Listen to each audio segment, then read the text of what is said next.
आदाब, नमस्कार, सत श्री अकाल दोस्तों। रेडियो खुशी 90.4 एफएम पर आपका स्वागत।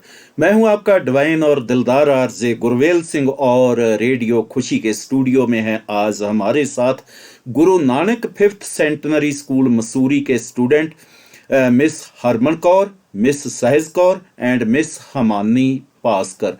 और हम इन तीनों स्टूडेंट्स के साथ आज बातें करनी है कि हम अपनी ज़िंदगी में कैसे खुश रह सकते हैं, कैसे हम आगे बढ़ सकते हैं, कैसे तरक्की कर सकते हैं और इन सभी जो चीज़ें हैं उनमें हमारा एटीट्यूड कैसे काम करता है।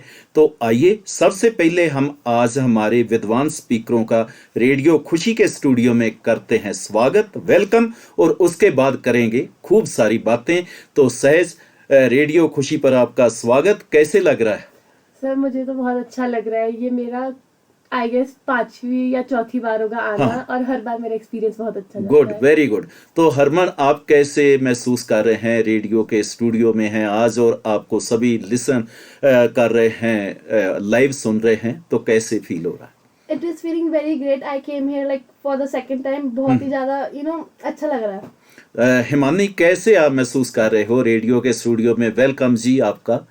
सर मेरे को बहुत ज़्यादा अच्छा लग रहा है और it's my first time and I think it will go really good हाँ, because it's my first good, experience. हम यही चाहते हैं। तो अब हम करते हैं बात शुरू। तो क्योंकि सबसे पहली बात तो ये है कि लोग ये सोचते हैं कि भगवान ने उसकी किस्मत कितनी अच्छी लिखी है कि वो बंदा जिंदगी में बहुत आगे बढ़ गया है।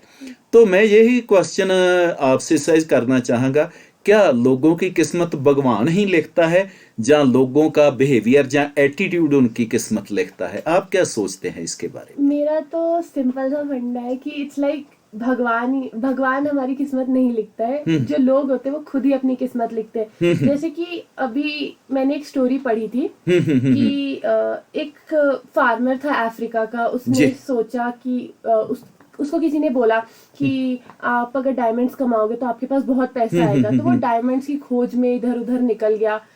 मगर जब उसको पता चला कि उसके घर में ही डायमंड्स थे, मगर उसने अपना घर तो बेच दिया अब। तो जब उसको पता चला कि उसके घर में ही डायमंड्स थे तो उसको पछतावा हुआ, क्योंकि उसने अपनी किस्मत खुद ही लिखी है। उसने खुद ही ये स्टेप उठाया, उसने खुद ही अपना घर बेचा। तो मेरे को यही लगता है कि इंसान खुद ही अपनी किस्मत लिखता है। हाँ, बिल्कुल, यही बात मैं हरमन आपसे करना चाहूँगा कि लोग है जो वो अपनी किस्मत के लिए कई बार ये देखते हैं को कहीं और जाएंगे तो और हमें ज़्यादा सक्सेस मिल जाएगी, जबकि कई बार मौके उनके आसपास ही होते हैं, उन मौक़ों को वो देख ही नहीं पाते। तो कैसे आपको लगता है? यही स्टोरी से हम बात कर लें, जैसे सहज ने हमें बताई कि उस इंसान के, किसान के घर में ही, उसके ही खेतों में डायमंड थे, परंतु वो उनको पहचान ही नहीं पाया। तो ऐसा कितने लोगों के साथ होता होगा लाइफ में? ऐसा तो बिल्कुल बिल्कुल। तो ऐसे बहुत सारे लोग होते होंगे जिनके आसपास बहुत सारे मौके होते हैं, अच्छे स्कोप्स होते हैं, बट वो उन स्कोप्स को कैश ही नहीं कर पाते। पीपल, जो इंसान है उनके पास बहुत मौके होते हैं बट वो देख नहीं पाते, वो रियलाइज नहीं कर पाते। वो जल्दबाजी में, या उनको बहुत आजकल तो लाइफ इज ग्रीड की वजह से भी वो जो इंसान है एक जगह से दूसरी जगह गया, फिर उससे कहीं और गया, बट उसने एंड में लूज कर दी अपनी होप कि मेरे को तो कुछ मिल नहीं रहा, एंड ही सुसाइडेड। बट उसके बाद जब उसको पता लगा कि वो डायमंड्स उसके घर में ही निकले, बट उसकी ग्रीड की वजह से उसने हार मान ली और वो अपनी जिंदगी खो बैठा। हाँ, जिंदगी खो बैठा। तो हम मानने यही चीज मैं आपसे पूछना चाहूंगा कि जेकर इंसान अपने आसपास देखने लगे तो कितना कुछ वो प्राप्त कर सकता है, बट जेकर वो अपने आसपास की बजाय दूर दूर देखता रहे दूसरे लोगों की साइड, तो अपनी साइड को देखे ही ना, तो कितने नुकसान हो जाते हैं इंसान को।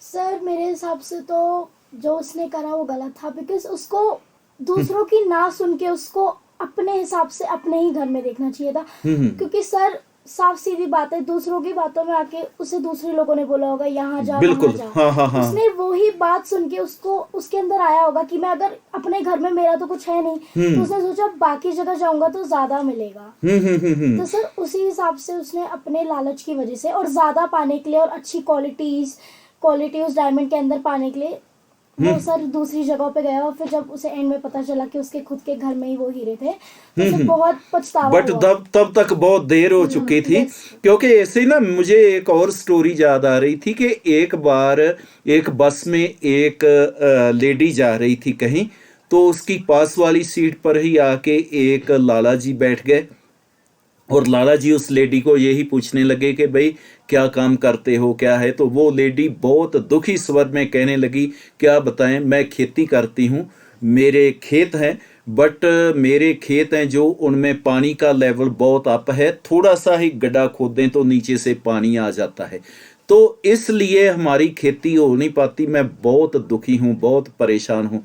तो अब मैं ये चाहती हूँ कि मैं अपने सारे खेत चाहे कोई थोड़े से पैसों पे भी खरीदे तो मैं उनको बेच दूँ और वो खेत बेच के मैं भी कहीं छोटी सी शॉप डाल लूँ।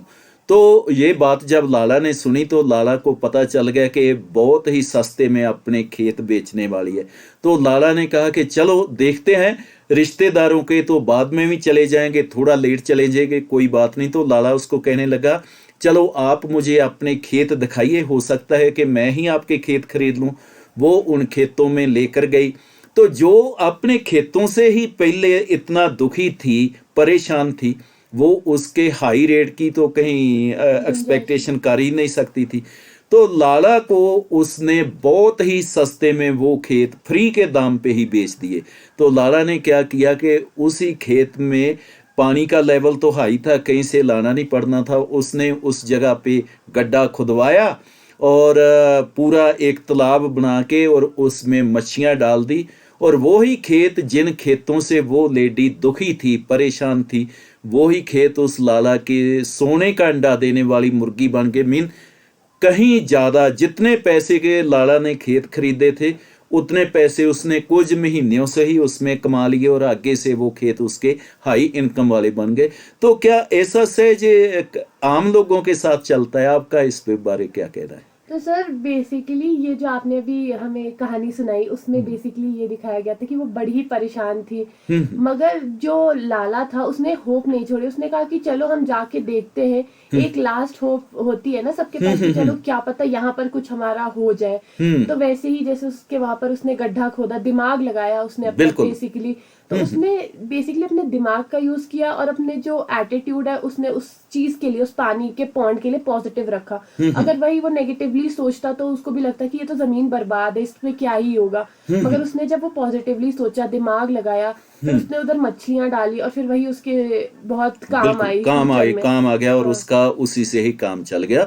तो वो ना मुझे याद आ रहा है कि जैसे हमारे पास भी हिमानी बहुत दिमाग वाली है तो ऐसे ही हमारे एक इधर लड़का पढ़ता था, मैं उसकी स्टोरी बताता हूँ। उसका नाम था Nikhil Kumar, he was from Kanpur. तो उसने हमें अपनी एक स्टोरी बताई, that was really good story. मैं अपने लिसनर्स को भी सुनाना चाहूँगा। वो कहने लगा कि सर इस बार जब मैं समर की छुट्टियों में दिल्ली गया ना अपने रिश्तेदारों को मिलने, तो कहता कि मैं यहाँ से देहरादून से ट्रेन पे चला गया और नई दिल्ली रेलवे स्टेशन से उतर के तो मैं चावड़ी बाज़ार पड़ता है दिल्ली में, तो उस चावड़ी बाज़ार से कहता कि मैं अपने रिश्तेदारों के घर के लिए चल पड़ा पैदल ही। तो कहता कि रास्ते में मुझे खूब सारा साबन है जो पड़ा दिख गया दुकानों के ऊपर, होलसेल्स की बहुत बड़ी मार्केट है। तो कहता मैंने देखा कि जो साबन हमारे गाँव में 60 रुपए किलो बेच रहे थे, वो ही साबन उस जगह पे जो है 30 रुपए किलो बिक रहा था। तो कहने लगा कि उसके बाद क्या किया कि मैंने दुकानदार को वो पूछा भाव, उसने कहा कि 30 रुपए। तो मैंने कहा कि जेकर मैं आपसे 10 क्विंटल साबन दूं तो कितने का देगा? तो वो दुकानदार कहने लगा 20 का। कहता सीधा 1 किलो के पीछे मुझे 40 रुपए का फर्क आया। तो कहता कि मैंने अपने जो इलाके का शॉपकीपर था जिससे हम 60 रुपए साबुन खरीदते थे, मैंने उसको पूछा कि भैया जो साबुन हमें आप 60 रुपए देते हो बताइए ये आपको कितने का मिलता है? तो वो कहने लगा 55 का। तो कहता मैंने उसको कहा कि जेकर मेरे से 10 क्विंटल साबुन खरीदोगे तो मैं आपको 45 रुपए का दे दूंगा। तो वो कहने लगा ठीक है जी ले आओ। तो कहता मैंने अपने मामा को बोला मामा जी इतने पैसे लेके आओ, मुझे साबुन मिल गया। और वो छुट्टियों में गया 2-3 दिन में ही वहीं से ऑलमोस्टली खूब सारा पैसे की कमाई करके ले आया, और यहाँ पे उसका नाम ही हमने साबुन वाले लाला जी रख दिया था। He was studying in 10th class at that time, तो he did that all things. तो मैं ये कहना चाहता हूँ हरमन, ऐसे कितनी अपॉर्चुनिटी हमारे आसपास रहती हैं जिनको हम कैश ही नहीं कर पाते और दूसरे लोग आके कैश कर जाते हैं। मेरा मानना है कि अपॉर्चुनिटी हमारे पास होती है, बस हमें एक नजरिया होता है। हर चीज में अपॉर्चुनिटी है, पॉजिटिव नेगेटिव। जैसे आपने लाला जी की वो जो स्टोरी बताई थी अर्लियर, उसमें ये था, उसमें उस लाला जी ने अच्छा सोचा। वो जो आंटी थी वो तो बुरा ही सोच रही थी कि मैं अब खेती नहीं कर पाऊंगी, बट लाला जी ने अच्छा सोचा कि उसने अच्छाई देखी। मींस हमारा एटीट्यूड हमें ये बताता है कि मैं हर चीज में अच्छाई देखनी ही चाहिए। बिल्कुल बिल्कुल, जेकर हमारा एटीट्यूड पॉजिटिव हो तो हम हर जगह से ही कुछ ना कुछ कर सकते हैं। जेकर हमारा एटीट्यूड ठीक नहीं होगा तो हम कहीं भी चले जाएंगे तो सक्सेस हमारे से दूर दौड़ेगी, फिर सक्सेस हमारे पास नहीं आ सकती।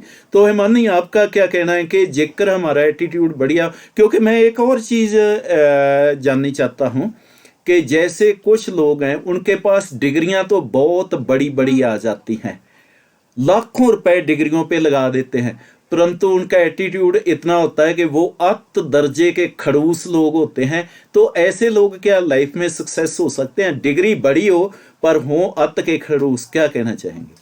सर मेरा ये मानना नहीं है कि डिग्री बड़ी होनी चाहिए, क्योंकि सर आजकल की दुनिया में एटीट्यूड ज्यादा मायने रखता है एज कम्पेयर टू तुम्हारी डिग्रीज इन। क्योंकि सर अगर अभी भी अगर लोग अपनी जॉब्स के लिए अप्लाई करते हैं तो कोई फर्स्ट प्रायोरिटी सबकी ये नहीं होती, प्रायोरिटी सबकी ये नहीं होती कि आपका डिग्री क्या है, आपके मार्क्स कितने आ रहे हैं, क्योंकि that's just a piece of paper.